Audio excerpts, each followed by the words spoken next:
For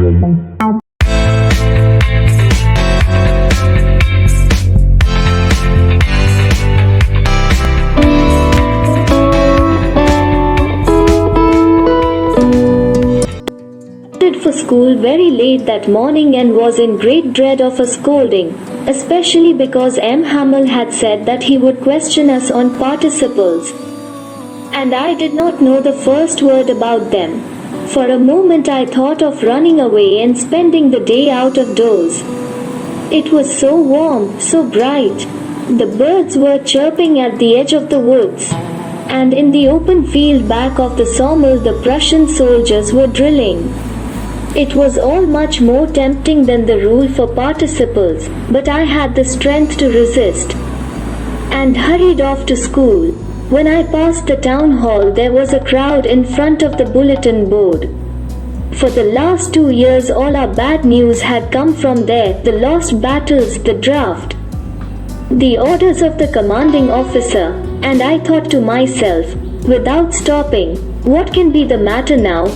Then, as I hurried by as fast as I could go, then blacksmith Water, who was there with his apprentice, reading the bulletin, called after me, "Don't go so fast, bub, you'll get to your school in plenty of time." I thought he was making fun of me, and reached M. Hamel's little garden all out of breath.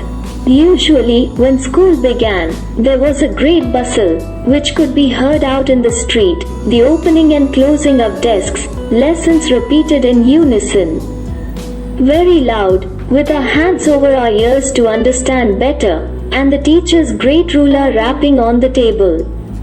But now it was all so still. I had counted on the commotion to get to my desk without being seen. But, of course, that day everything had to be as quiet as Sunday morning. Through the window I saw my classmate, already in their places, and M. Hamel walking up and down with his terrible iron ruler under his arm. I had to open the door and go in before everybody. You can imagine how I blushed and how frightened I was. But nothing happened. M. Hamel saw me and said very kindly, "Go to your place quickly, little Franz. We were beginning without you." I jumped over the bench and sat down at my desk. Not till then, when I had got a little over my fright, did I see that our teacher had on his beautiful green coat, his frilled shirt, and the little black silk cap, all embroidered, that he never wore except on inspection and prize days. Besides, the whole school seemed so strange and solemn. But the thing that surprised me most was to see, on the back benches that were always empty, the village people sitting quietly like ourselves. Old Hauser, with his three-cornered hat, the former mayor, the former postmaster, and several others besides.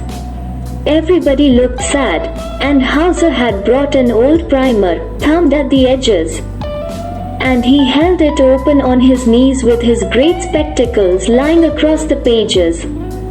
While I was wondering about it all, M. Hamel mounted his chair and, in the same grave and gentle tone which he had used to me, said, "My children, this is the last lesson I shall give you. The order has come from Berlin to teach only German in the schools of Alsace and Lorraine. The new master comes tomorrow. This is your last French lesson. I want you to be very attentive." What a thunderclap these words were to me. Oh, the wretches, that was what they had put up at the town hall. My last French lesson. Why, I hardly knew how to write. I should never learn any more. I must stop there, then. Oh, how sorry I was for not learning my lessons, for seeking birds' eggs, or going sliding on the Saar. My books, that had seemed such a nuisance a while ago, so heavy to carry, my grammar, and my history of the saints, were old friends now that I couldn't give up. And M. Hamel, too. The idea that he was going away, that I should never see him again, made me forget all about his ruler and how cranky he was. Poor man, It was in honor of this last lesson that he had put on his fine Sunday clothes, and now I understood why the old men of the village were sitting there in the back of the room. It was because they were sorry, too, that they had not gone to school more.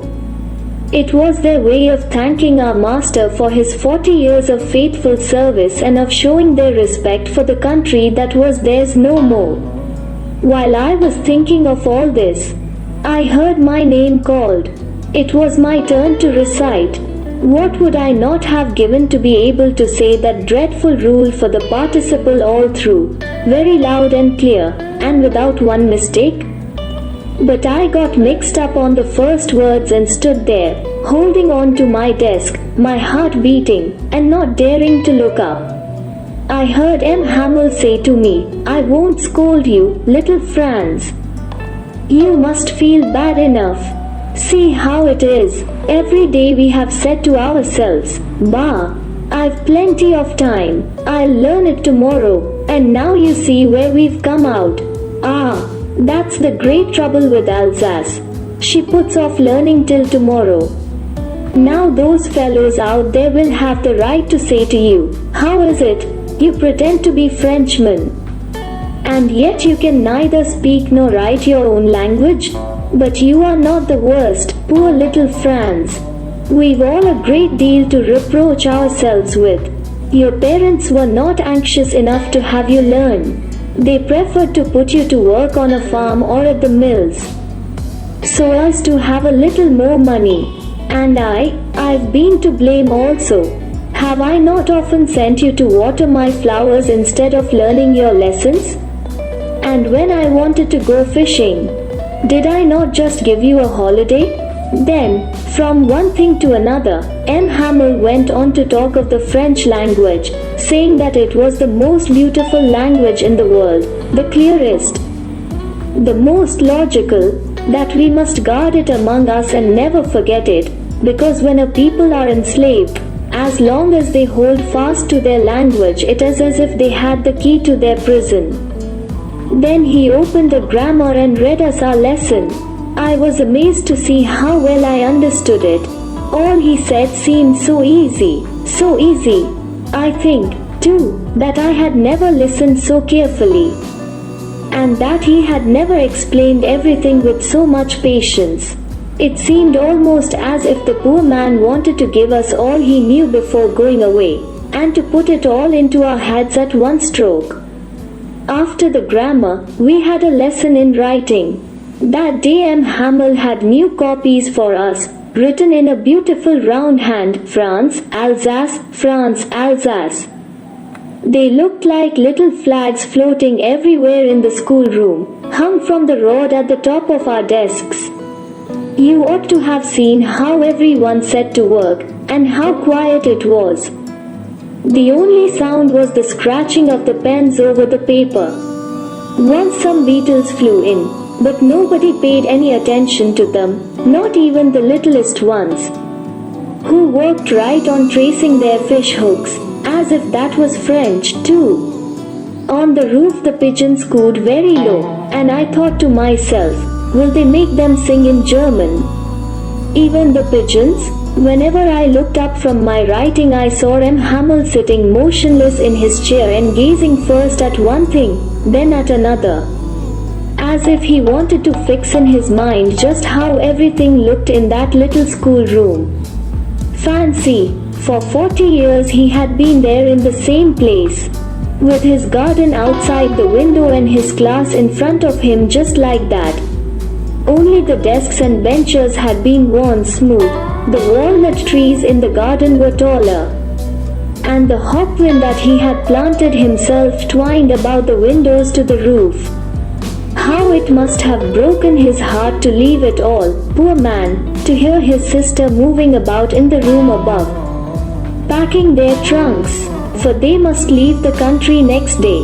But he had the courage to hear every lesson to the very last.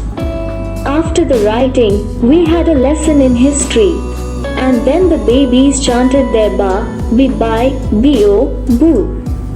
Down there at the back of the room, old Hauser had put on his spectacles and, holding his primer in both hands, spelled the letters with them.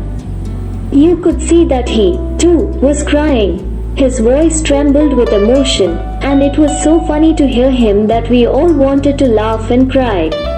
Ah, how well I remember it, that last lesson. All at once the church clock struck 12. Then the Angelus. At the same moment the trumpets of the Prussians, returning from drill, sounded under our windows. Hamlet stood up, very pale. In his chair, I never saw him look so tall. My friends, said he, but something choked him. He could not go on. Then he turned to the blackboard, took a piece of chalk and, bearing on with all his might, he wrote as large as he could Vive France. Then he stopped and leaned his head against the wall and, without a word, he made a gesture to us with his hand. School is dismissed, you may go.